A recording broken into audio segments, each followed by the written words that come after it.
ఏమైంది? Money transfer చేస్తుంటే ఒకరికి వేసేది మళ్ళీ ఇంకొకరికి వేసేసిన పైసలు. ఓ అంతేనా?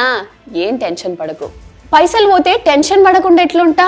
Paytm, Google Pay, PhonePe లేదా ఇతర యూపీఐ పేమెంట్ల ద్వారా ఎవరికైనా పొరపాటున డబ్బులు పంపించి నష్టపోయిన వారి కోసం ఆర్బీఐ ఒక సొల్యూషన్ తీసుకొచ్చింది. అవునా? ఏందది? అదే ఆర్బీఐ వన్ నేషన్ ఓంబడ్స్మన్ స్కీమ్.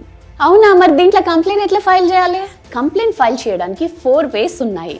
ఏ యూపీఐ ద్వారా మనీ ట్రాన్స్ఫర్ చేశారో ఆ యూపీఐ కస్టమర్ కేర్ కు కాల్ చేసి ఈ కంప్లైంట్ ను చెప్పాలి. ఒకవేళ వారి నుంచి కూడా సొల్యూషన్ రాకపోతే ఆర్బీఐని సంప్రదించాలి. టోల్ ఫ్రీ నంబర్ 14448 కి కాల్ చేసి ఏ భాషలోనైనా కంప్లైంట్ చేయవచ్చు. ఇప్పుడు ఈ స్క్రీన్ పై కనిపించే ఈమెయిల్ ఐడి ద్వారా కూడా మెయిల్ ను సెండ్ చేయవచ్చు. వెబ్సైట్ ద్వారా కూడా కంప్లైంట్ ఫైల్ చేయవచ్చు. ఈ స్క్రీన్ పై కనిపించే చిరునామా ద్వారా కూడా మీ కంప్లైంట్ ను ఫిజికల్ గా కూడా పంపవచ్చు.